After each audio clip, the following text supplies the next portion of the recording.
आपने कहा गोबर का इस्तेमाल करो, हाँ, वो इसका इस्तेमाल क्या सौंदर्य प्रसाधन में कर सकता है? शुद्ध देशी गाय, भैंस का नहीं और जर्सी का नहीं, जर्सी का तो बिल्कुल नहीं, भैंस का तो बिल्कुल नहीं, केवल शुद्ध देसी गाय वेद लक्षणा, उस गाय के गोबर में गुण है, उस गाय के गौमूत्र में अर्क में गुण है, सबके मूत्र में गुण नहीं है। नहीं तो अगर इस तरीके से गोबर आपको कहीं मिले तो उसको सौंदर्य प्रसाधन के तौर पर इस्तेमाल नहीं करना चाहिए। ये गोबर खेतों में डाल के खाद बनाने के काम का है, लेकिन जो देशी गाय का गोबर है वह आपके लिए अमृत का। आपने क्या कहा था गोबर के संदर्भ में? अंजपन का भी इलाज है ये, तो ये गाय के संदर्भ में आपने कहा, ये बात स्पष्ट है। अब जरा प्रियंका गुप्ता जी ये बताएंगे आपकी कितने बार आपने गोबर से फेशियल किया है, गाय के गोबर से लोगों?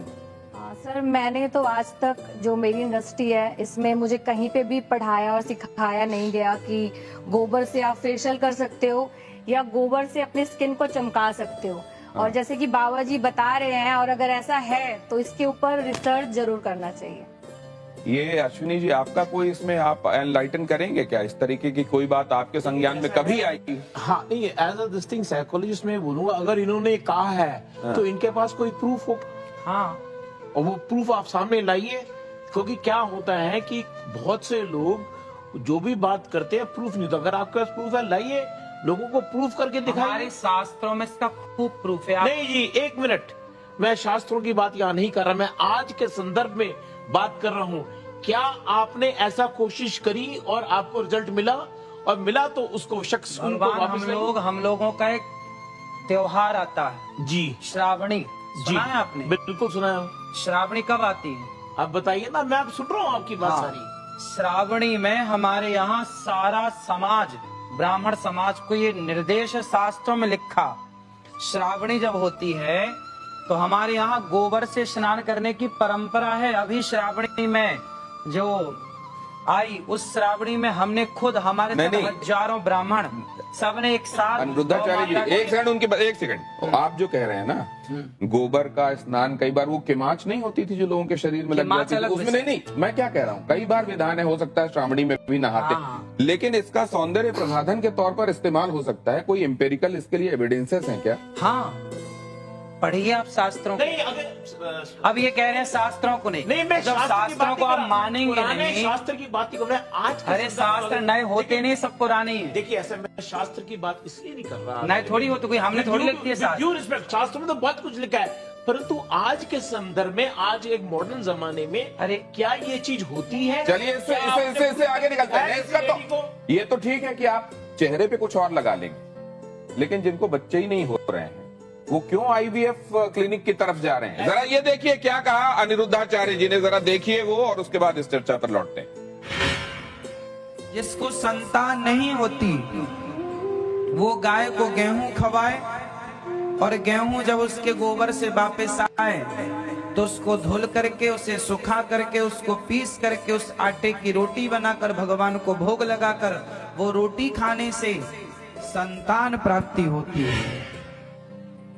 अनिरुद्धाचार्य जी आप, मैं इस पे बोलूं? आपने ये किस पे एक्सपेरिमेंट किया? खुद पे, दूसरों पे देखा है? अब सुनेंगे आप। हाँ, ऐसा है कि देखिए, आप सैकड़ों डॉक्टरों को दिखाइए, यदि सैकड़ों डॉक्टरों को दिखाने के बाद आपको संतान नहीं हो रही है तो आप तो डॉक्टरों से हार गए, डॉक्टर ने मना कर दिया नहीं हो पाएगा। जब सबसे आप हार गए तो एक एक्सपेरिमेंट कर लेने में क्या बुराई है? आपने रघुवंशम महाकाव्य पढ़ा होगा, महर्षि कालिदास जी ने उसको लिखा है। भगवान राम के जो पूर्वज थे उनका नाम था दिलीप, उनके भी कोई संतान नहीं हो रही थी। तब राजा दिलीप ने गौ माता की सेवा की, और गौ माता की सेवा से दिलीप के संतान हुई, जिनका नाम रघु पड़ा, रघुवंश उनके नाम से आगे चला। यदि राम का वंश गौ माता की सेवा से आगे चला तो हमारा और आपका वंश भी गौ माता की सेवा से चलेगा। तो तब जब नहीं एक सेकंड, जब दशरथ जी को, आज भी है, आप जब दशरथ जी को यही समस्या सामने आई, हाँ, तो उनको तो भी यज्ञ कराना, पुत्र काम यज्ञ कराना पड़ा, हाँ, तो वो इस विधा से क्यों नहीं हो गया? फिर इस विधा से हुआ। आप समझो, दशरथ जी ने यज्ञ कराया तो यज्ञ में क्या लगता है? यज्ञ किससे संपन्न होता है? भैंस के घी से आहुतियां नहीं होती, है ना, बकरी के घी से आहुतियां नहीं होती। जब तक वेद लक्षणा गाय का उसमें घी प्रयोग ना होगा तब तक आपका कोई यज्ञ संपन्न ही नहीं होगा। बिना गाय के ना कोई यज्ञ संपन्न हो सकता है, ना कोई पूजा संपन्न हो सकती है। नहीं, लेकिन एक चीज साइंस ये कहता है कि अगर आपने एक खास तरह की परिस्थितियों में हाँ। खास एक्सपेरिमेंट किया है तो आपको खास रिजल्ट मिलेगा। मैंने आप उसको दोहरा सकते हैं। मैंने तो इस रोटी को खाई है, जो मैंने बोला है, मैंने तो इस रोटी को खाया है। और हमारे बहुत सारे संत समाज जो जंगलों में रहते हैं आज भी वो लोग ये रोटी खाते हैं। और बहुत बच्चा होता है? आप प्रयोग कर लीजिए। नहीं, आपके पास कोई प्रयोग है? नहीं, आपके पास कोई प्रयोग है? देखिए, बोलने में हमारे साथ प्रयोग है इसलिए बोल रहे हैं, प्रयोग ना होता तो बोलते आप नहीं। देखिए, ऐसा कोई भी चीज हम करते हैं उसके साथ प्रूफ लाते हैं कि भाई ये हमारा रिजल्ट है, ये हमारा नहीं, एग्जाम्पल सिर्फ है। इतना नहीं, गौमूत्र और गाय के गोबर के संदर्भ में कैंसर के इलाज वाला दावा भी किया जाता रहा है।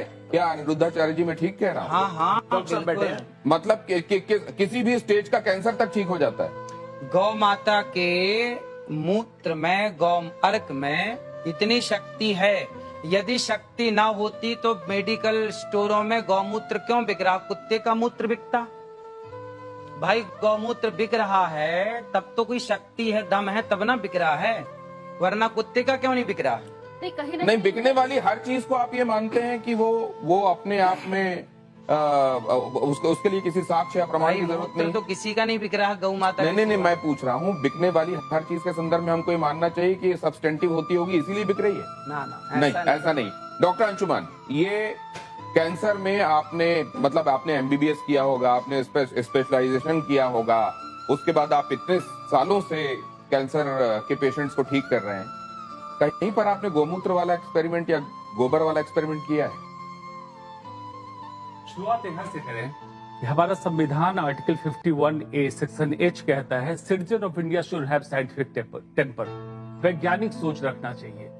गैर वैज्ञानिक सोच रखना और उसको प्रत्यक्ष प्रमाण बोलना असंवैधानिक बात है और कानून के खिलाफ है, पहली बात। दूसरी बात, जो कैंसर ठीक होने की बात है, चाहे गोबर गाय का हो, भैंस का हो या किसी का हो, गोबर गोबर होगा।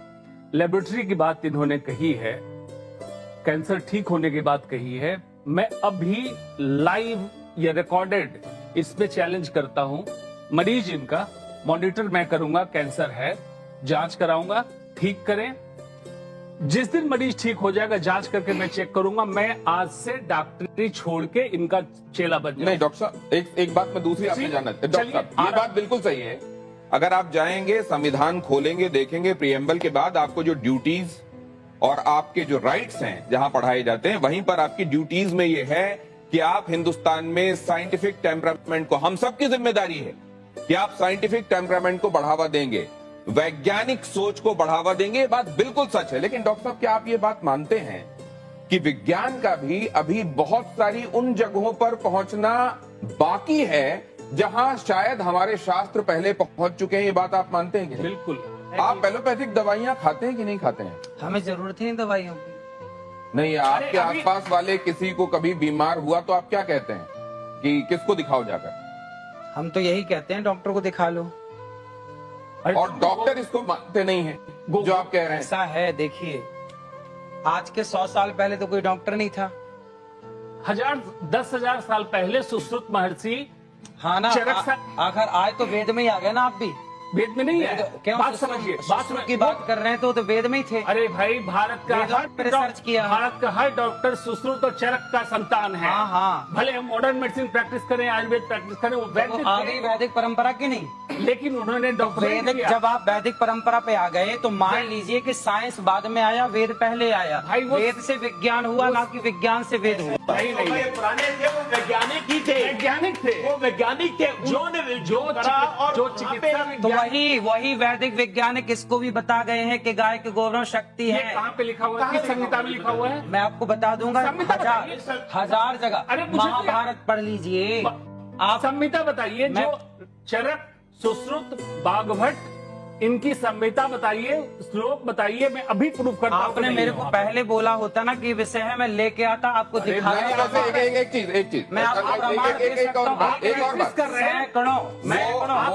वो ये कह रहे हैं आपको उनके ले पास आता। प्रमाण है, वो रेफरेंस दे देंगे। मैं एक दूसरी बात समझना मैं चाहता आपको हूँ डॉक्टर साहब। 4 नहीं 10 दे सकता हूँ। क्या बिस्किट खाना आपके लिए इतना जहरीला है कि वो विष की किट हो सकता है, या जिसमें कूट कूट कर विष भरा हुआ है? क्योंकि अनिरुद्धाचार्य जी बात कहते हैं। देखिए अभी महाराष्ट्र में 80 बच्चे बीमार पड़े बिस्किट खा के पड़े। बिल्कुल बिल्कुल, मैं उस पर नहीं, लेकिन आप देखिए, आपके बहुत सारे फॉलोअर्स हैं हाँ, तो मैं सही तो कह रहा हूँ। और उसको एज इट इज वो फॉलो करते हैं। हाँ। अगर मान लीजिए कहीं उनके सामने ये है कि मेरे बच्चे के कहने लिए से खाने, समाज बिस्किट नहीं खाता तो समाज का बहुत बड़ा भला है बिस्किट नहीं खाने से। जरा देख खाने लीजिए से- क्या कहा है खाने से बहुत नुकसान है। अनिरुद्धाचार्य जी, क्या कहते हैं, किस तरीके से कहते हैं, जरा वो सुन लीजिए। उसके बाद हम देखते हैं कि इसको लेकर टिप्पणी देना चाहूंगा। वैज्ञानिक प्रमाण क्या कहते हैं जी।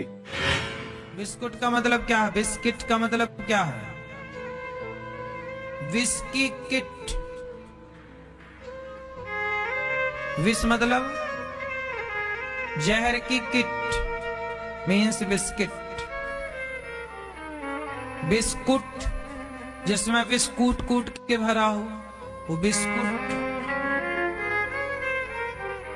और आप लोग चाय और बिस्किट खूब खाते हैं। तो फिर बाकी चीजों के संदर्भ में, क्योंकि ये तो कहा जाता है कि जो पैकेज्ड है वो उतना बढ़िया नहीं है जितना फ्रेश है।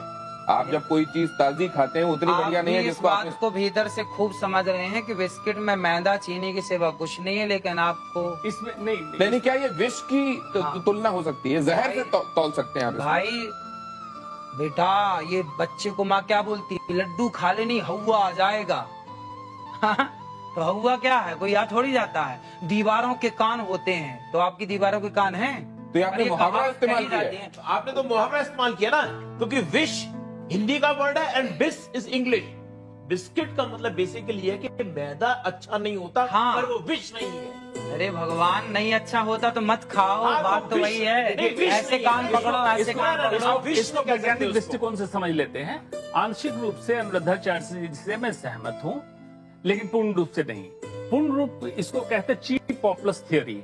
कुछ ऐसी कंट्रोवर्सी करो, विष कूट इस टाइप का कुछ करो जिससे आप पॉपुलर हो जाओ। नहीं, पॉपुलर के अलावा आप एक चीज देखिए अब बता ना, रहा हूं। आप जब बिस्किट कहते हैं या कुछ लोग उसको बिस्कुट कहते हैं अलग अलग जगहों पर, जब आप वो कहेंगे तो आपको ये सीख दिमाग में आएगी कि ये विष इसके साथ जोड़ा था बिल्कुल। अनिरुद्धाचार्य जी ने, और आप उसको खाने से शायद बचेंगे। बिल्कुल सही है ना? लेकिन अगर ये ना कह के अनिरुद्धाचार्य जी आप ये कहें कि आप ताजा खाइए, Exactly. ताजा पकाइए, ताजा खाइए, आप जो डब्बा बंद है, बहुत दिनों से पैकेट में है, उसको मत खाइए, तो ये क्या ये ज्यादा साइंटिफिकली सही नहीं होगा और आप विवादों से भी के बचेंगे? आगे की वीडियो में सब तो कहा गया, पर आप सुन कहाँ रहे हैं? आप तो केवल 5 सेकंड का सुन रहे हैं।